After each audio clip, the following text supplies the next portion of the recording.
Olá, amigos e amigas do curso Treino. Vamos dar início a mais um encontro aqui na nossa turma preparatória. Vamos seguir com o estudo de temas da nossa disciplina O Processo Penal. A partir desse encontro, eu passo a falar sobre o tema recursos em espécie. É um tema bem extenso, um tema bem amplo. Então, vamos ter aqui no curso 2 encontros para discutirmos recursos em espécie.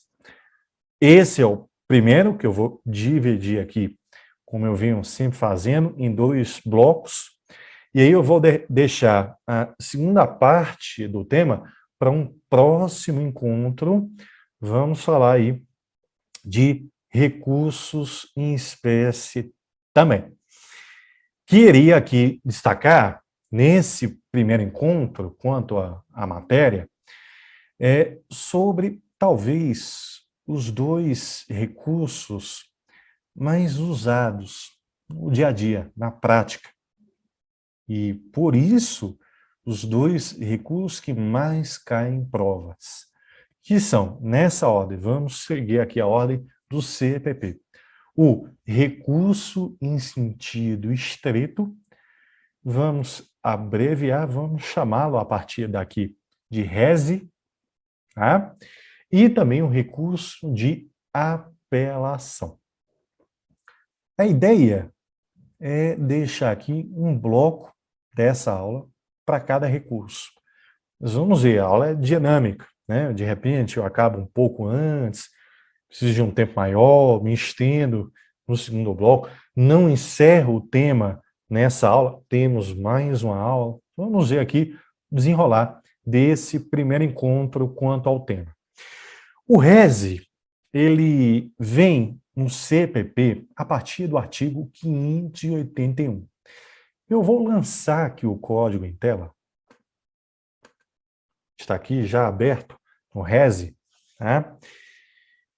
E eu vou comentando aqui os pontos que são importantes.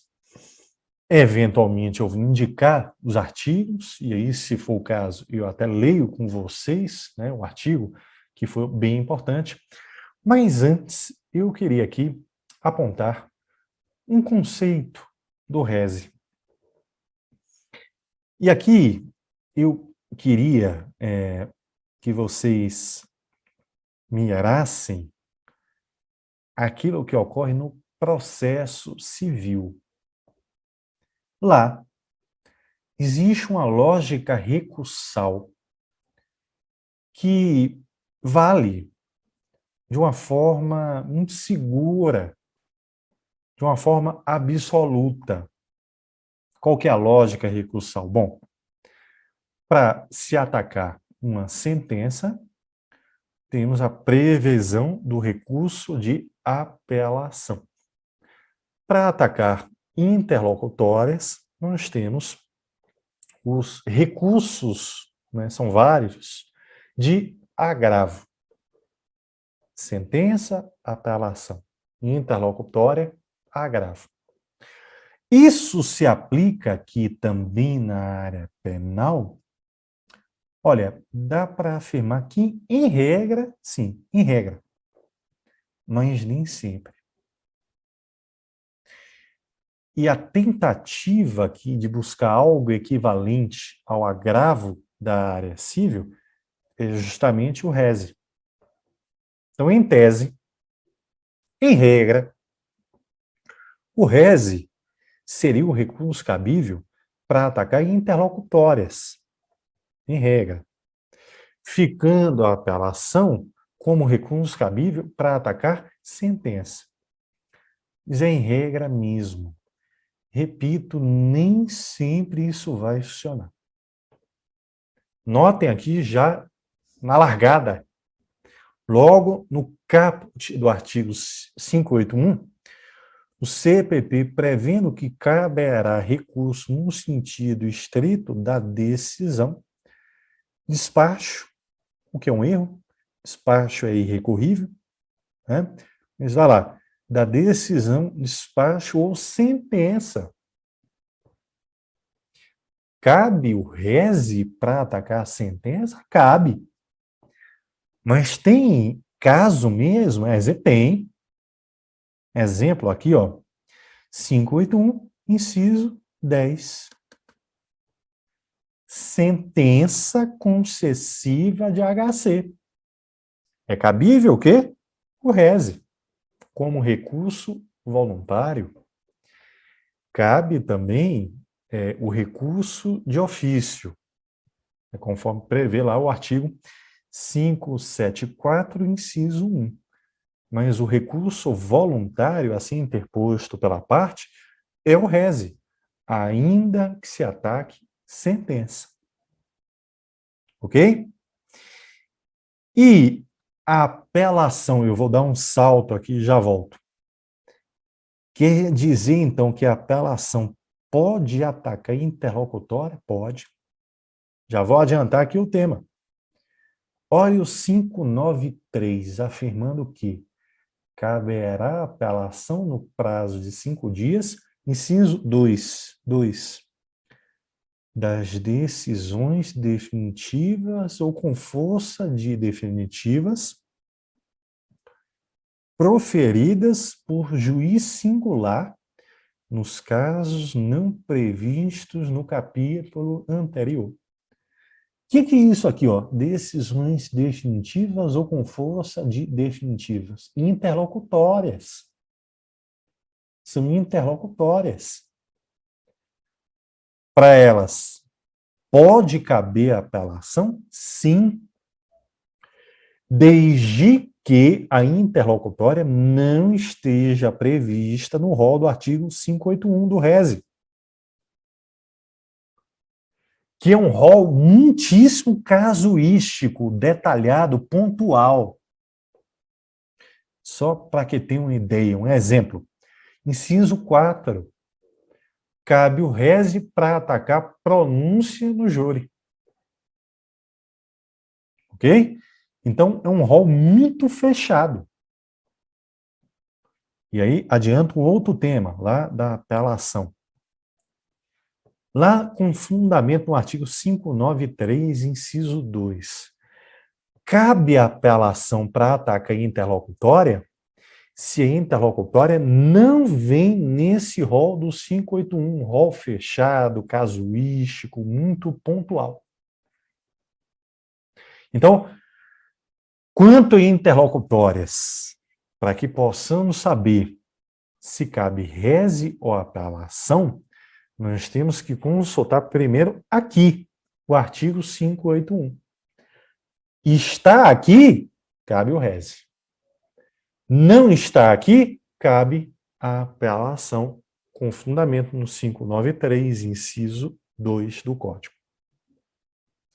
Então, dá para afirmar o quê? Que o reze é o recurso cabível para atacar decisões previstas no rol casuístico do artigo 581. É isso. Não dá para afirmar que é o recurso cabível para atacar interlocutórias, que o conceito aí fica prejudicado. Não está correto em todo e qualquer caso. Então, é o reze o recurso cabível para atacar decisão que vinha no rol pontual, casuístico do artigo 581. Esse é o seu conceito. Esse rol pontual, casuístico, taxativo, ele não vai permitir analogia. Se ele é um rol fechado, não temos como invocar analogia para contemplar o reze como recurso cabível para atacar alguma decisão.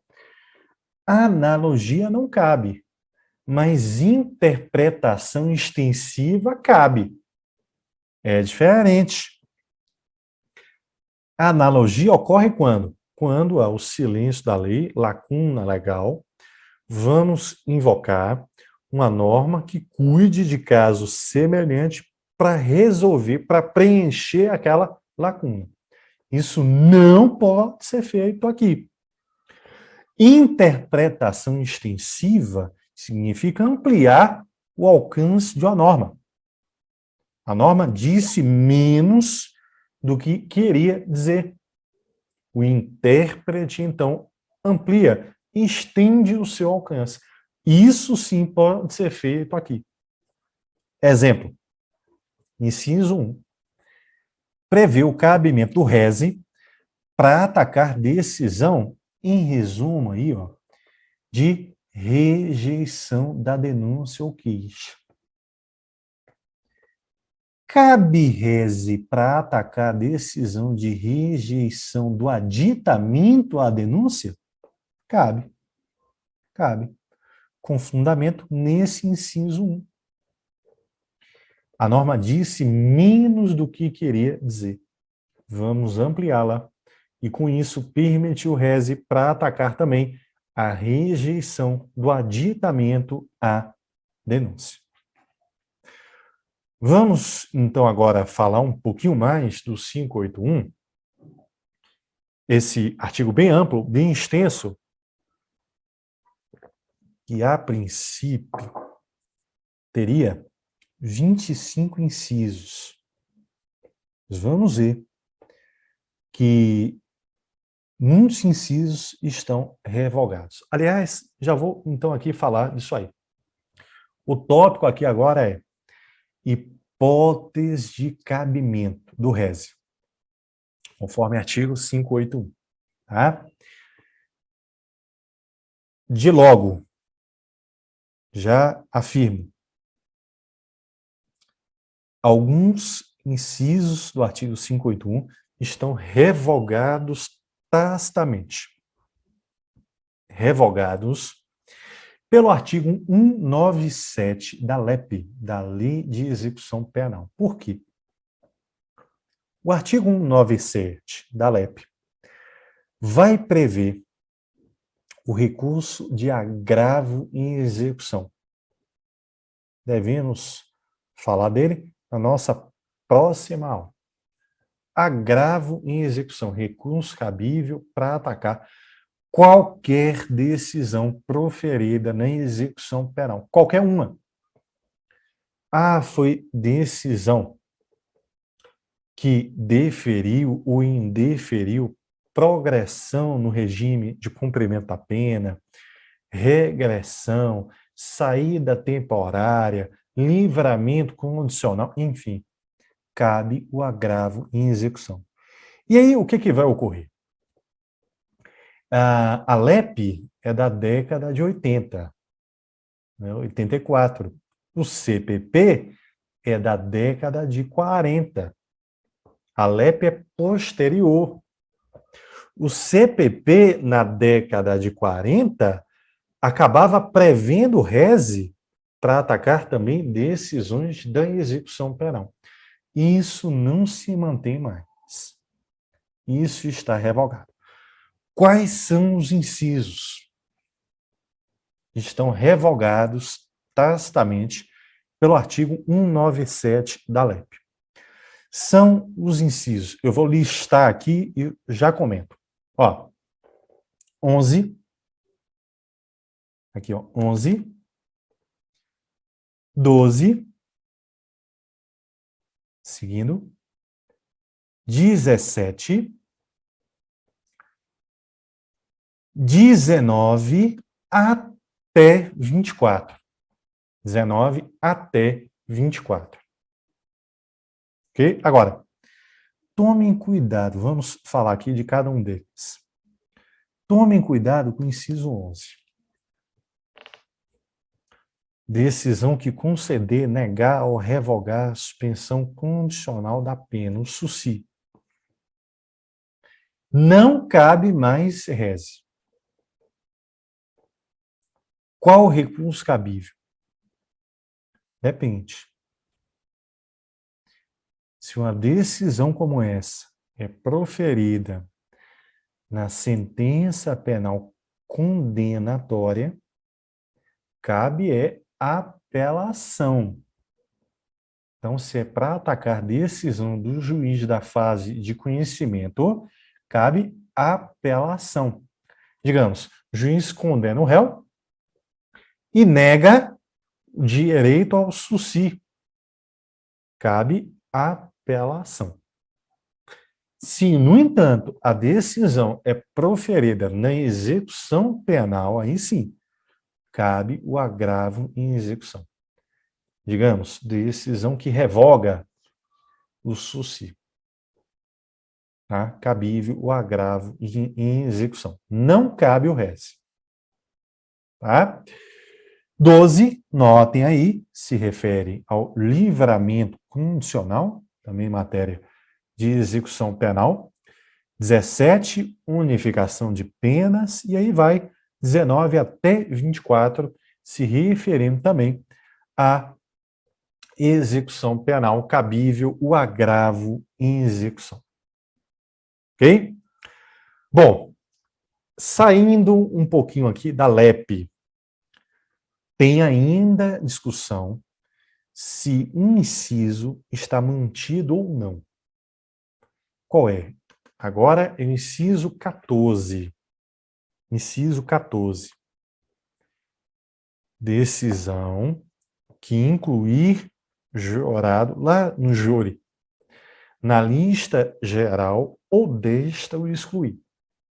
Bom, década de 40, está ali, CPP prevendo o cabimento do rese. Que, aliás, esse recurso tem um prazo para interposição bem ampliado, bem diferenciado. Tá? Está aqui, ó, no 586, parágrafo único. Seria o prazo de 20 dias. 20 dias. Tá?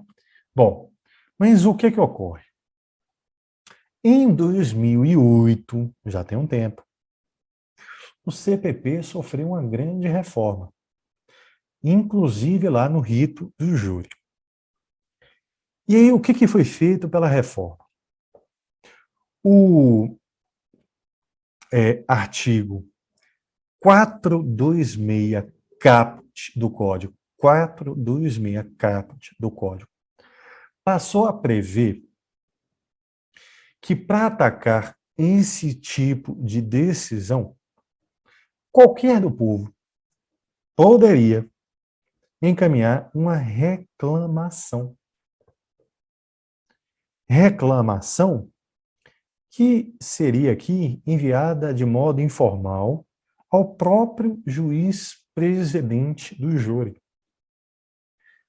E acabou não prevendo prazo para isso. O que se entende? É possível essa reclamação até a publicação, até a véspera da publicação da lista definitiva de jurados, que vai ocorrer todo dia 10 de novembro de cada ano. Existe uma lista provisória que é publicada no dia 10 de outubro, até para permitir que o qualquer do povo tome conhecimento, né, se algum jurado foi incluído e excluído, e possa encaminhar reclamação até o dia, até a véspera, né, não no dia, né, a véspera do dia 10 de novembro. Bom, e aí então, a maioria sustenta que o inciso 14 do 581 está revogado, tacitamente. Não cabe mais rese, cabe a reclamação. Mas ainda há, sim, ainda há uma minoria que afirma que o rese está mantido. Mesmo sendo viável a opção da reclamação, ainda é cabível o rese. E aí no prazo de 20 dias. Tá bom? Para a prova, sugiro que sigam aí a maioria. O inciso 14 está prejudicado, ou revogado tacitamente pelo 426 caput. Ok? Bom, no mais, aqui quanto ao 581, aí uma mera leitura, né, porque são incisos de fato bem pontuais. Já vimos no inciso 1, incompetência do juízo, vim no inciso 2, exemplo, se houver desclassificação no júri de um crime doloso contra a vida para um crime não doloso contra a vida, cabe o rese. 3, julgar procedentes as exceções, salvo a suspensão, aí seria recorrível. Irrecorrível, no entanto, não significa que não possa ser impugnada a decisão. Cabe aí um HC ou um mandado de segurança, a depender do direito que esteja em jogo e da parte que venha se valer também daquele remédio. Tá? Inciso 5 é importante, daqui a pouco eu vou falar o porquê. Decisões ligadas ao estado de liberdade do cidadão. O 7 também, se houver a quebra da fiança ou perda do seu valor. 8, decisão que decreta a prescrição ou julga, por outro modo, extinta a punibilidade. O 9 é o inverso, que indeferir o pedido de reconhecimento da prescrição ou de outra causa extintiva da punibilidade. 10, conceder ou negar o HC, lembrando que da decisão concessiva cabe também o recurso de ofício. 574, inciso 1. 11, revogado, já vimos. 12, também. 13, que anular processo de instrução criminal no todo ou em parte. 14, já vimos. 15 é importante para entendermos depois a carta testemunhável. Então, guardem aqui a informação. O rese é o recurso cabível para atacar decisão que denega a apelação ou a julga deserta. Tá? 16, que ordena a suspensão do processo em virtude de questão prejudicial. 17, revogado. 18, que decidiu um incidente de falsidade. 19 até 24, revogados. E o 25, que é novo, já tem um tempo, mas tá bom. Foi inserido aí pelo pacote anticrime, decisão que recusar homologação à proposta de acordo de não persecução penal previsto no artigo 28A desta lei.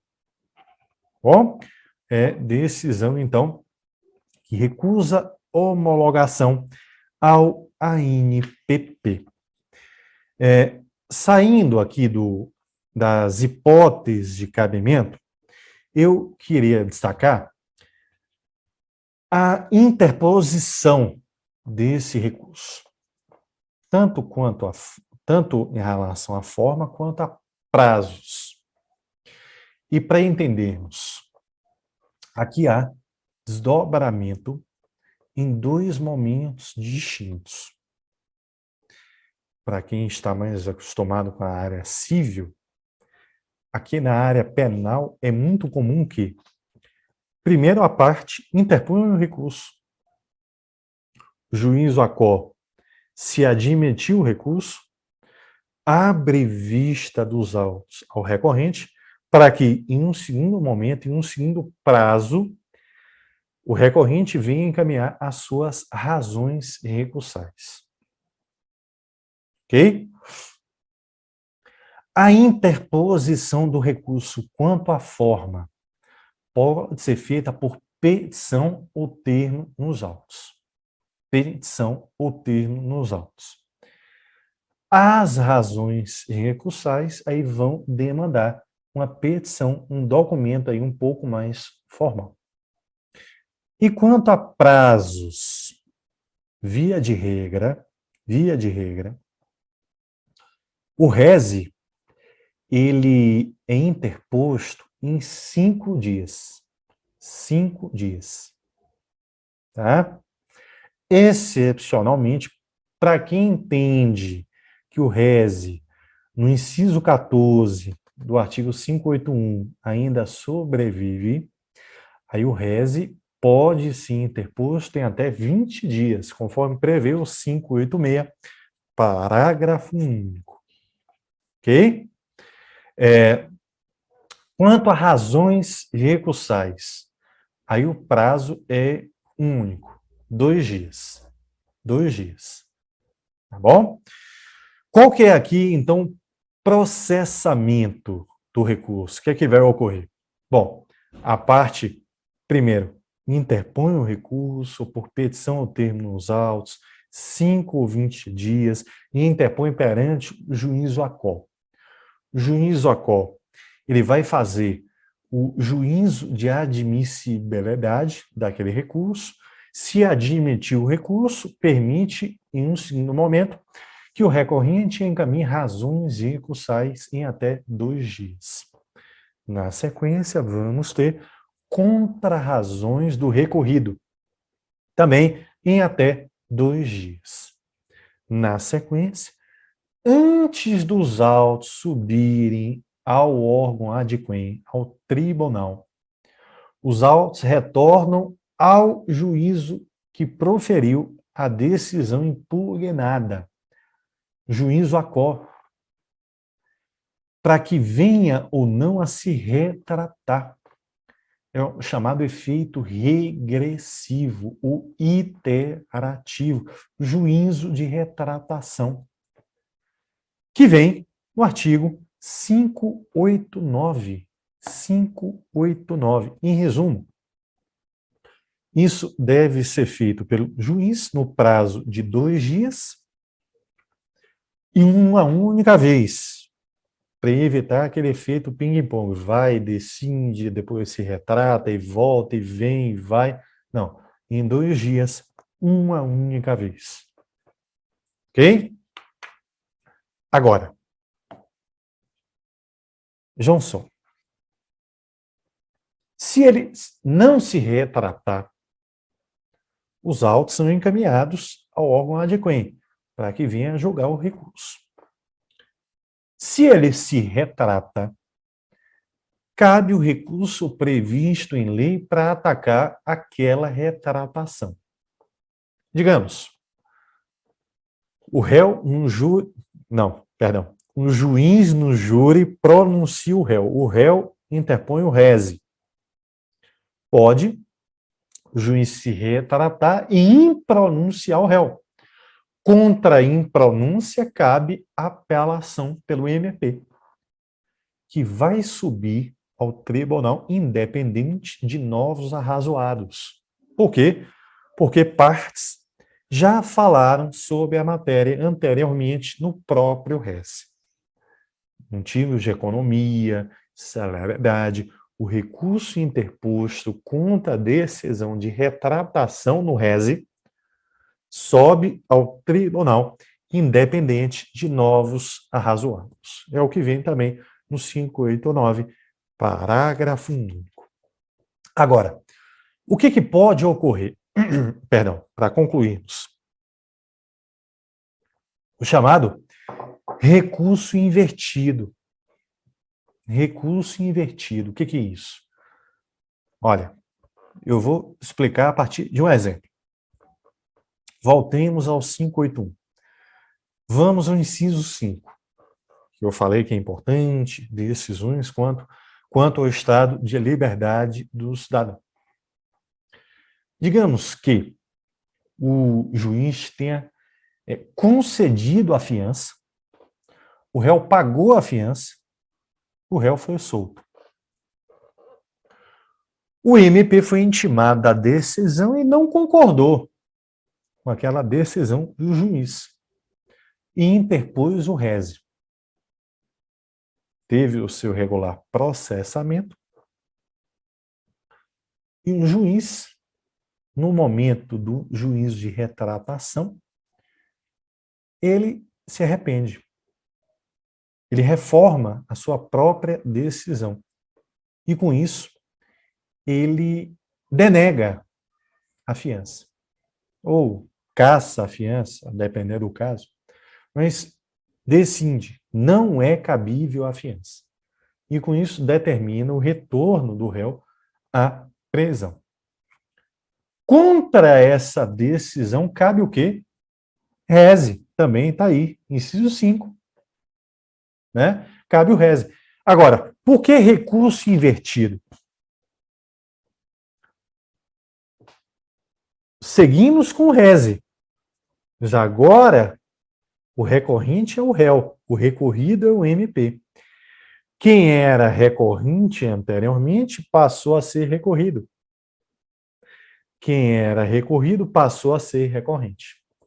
Recurso invertido. Seguimos com reze. A ideia é essa. Seguimos tendo um reze, mas com inversão nos polos desse recurso. Tá bom? No mais, via de regra, o reze não tem efeito suspensivo. Excepcionalmente, tem, conforme prevê o artigo 584, e aí eu destaco o caput e os parágrafos 2º e 3º. Caput afirma: os recursos terão efeito suspensivo nos casos de perda da fiança, ainda vale, de concessão de livramento condicional, está revogado, e dos números 15, vale, 17, não mais, revogado, e 24, não mais, revogado. Parágrafo 2º, o recurso da pronúncia suspenderá tão somente o julgamento. E o 3º afirma que o recurso do despacho que julgar quebrada a fiança suspenderá unicamente o efeito de perda da metade do seu valor. Estourei aqui um pouquinho o tempo, se for o caso eu compenso no segundo bloco, mas foi o tempo aqui necessário para concluirmos o RES. No nosso próximo bloco, vamos falar do recurso de apelação.